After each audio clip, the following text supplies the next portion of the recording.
નમસ્કાર મિત્રો, આજે આપણે જાણીશું કે રાશન કાર્ડની KYC કરતી વખતે જે લાસ્ટમાં એક એરર આવે છે, જ્યારે આપણે ફેસ કેપ્ચર કરીએ ત્યારે એક એરર આવે છે કે failed due to network related issue.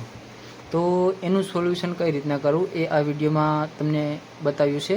તો લાસ્ટ સુધી જોતા રહેજો તો તમને સમજાઈ જશે કે કઈ રીતના આનું સોલ્યુશન કરવું.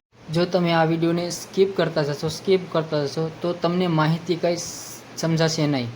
તો લાસ્ટ સુધી જોતા રહ્યો તો તમને માહિતી સ્ટેપ બાય સ્ટેપ સમજાઈ જશે, બરાબર. તો આજનો વિડીયો આપણે શરૂ કરીએ. તો સૌથી પહેલાં તો આપણું માય રેશન એપ્લિકેશન ઓપન કરી લઈએ. ત્યારબાદ આપણે મોબાઈલ નંબર નાખી જે રીતે લોગિન કરીએ છીએ તે રીતના લોગિન કરી લેવું. OTP નાખી અને આપણે આગળ વધી જશું, બરાબર. તો અહીંયા મોબાઈલ નંબર એન્ટર કરી લઉં. ત્યારબાદ OTP મોકલો ઉપર આપણે ક્લિક કરશું એટલે OTP જનરેટ થશે. તે OTP આની અંદર નાખવાનો. ત્યારબાદ OTP દાખલ કરો ઉપર ક્લિક કરી અને આપણા જે પણ મોબાઈલ હોય તેમાં OTP ગયો હશે એ OTP અહીંયા એન્ટર કરી લેવાનો રહેશે. ત્યારબાદ OTP ચકાસો ઉપર ક્લિક કરશું તો આપણું માય રેશન એપ્લિકેશન લોગિન થઈ જશે.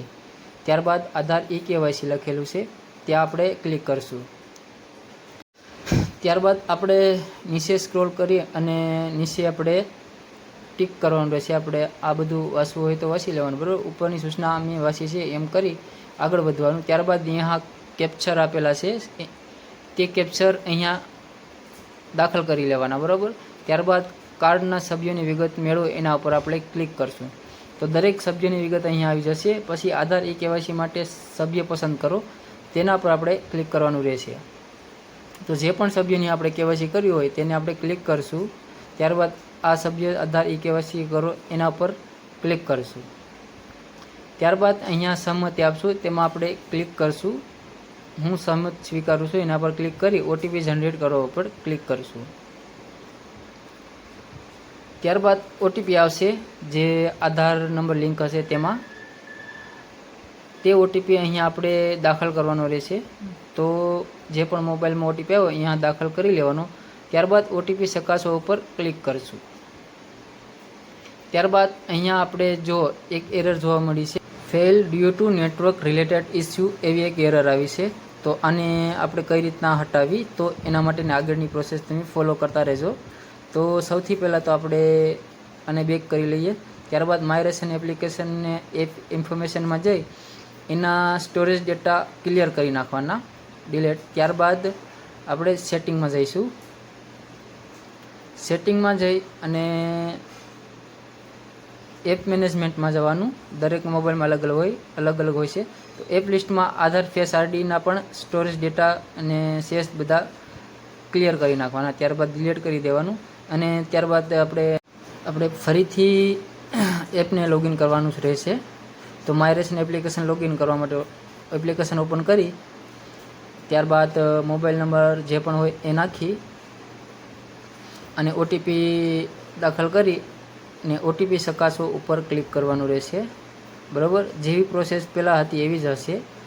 તો OTP દાખલ કરી અને OTP ચકાસો ઉપર ક્લિક કરી પછી KYC ઉપર ક્લિક કરી સહમતિ આપી અને અહીંયા કેપ્ચર એન્ટર કરવાના રહેશે. ત્યારબાદ સભ્યની વિગત, ત્યારબાદ આધાર KYC જેવું પહેલાં હતું એ રીતના જ.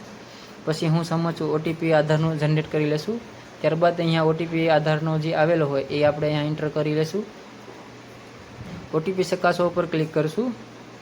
ત્યારબાદ આ રીતના એક ઇન્ટરફેસ આવશે તો આઈ વિલ કન્ટિન્યુ ઉપર ક્લિક કરશું. ત્યારબાદ આધાર ફેસ RDનું આ રીતનું પેજ આવશે એમાં ક્લિક કરી અને પ્રોસીડ ઉપર આપણે ક્લિક કરશું તો આપણું ફેસ RD એપ એક્ટિવ થઈ જશે. જે પહેલાં નેટવર્ક રિલેટેડ ઇસ્યુ આવતું હતું એ હવે હટી ગયું છે. જો આ સ્ટેપ કરવા છતાં પણ તે ઇસ્યુ ફરીવાર એરર આવે તો આપણે ડેટા નેટવર્કને આપણે એરોપ્લેન મોડ ઉપર નાખી અને ફરીથી એક્ટિવ કરી નાખવાના અને ત્યારબાદ ફરીથી લોગિન કરવાનું રહેશે. તો વિડીયો પસંદ આવ્યો હોય તો મિત્રો લાઈક કરજો, કમેન્ટ કરજો અને સબસ્ક્રાઈબ કરવાનું ભૂલતા નહીં. તો મળીએ હવે નવા વિડીયો સાથે. તો આજ માટે એટલું જ.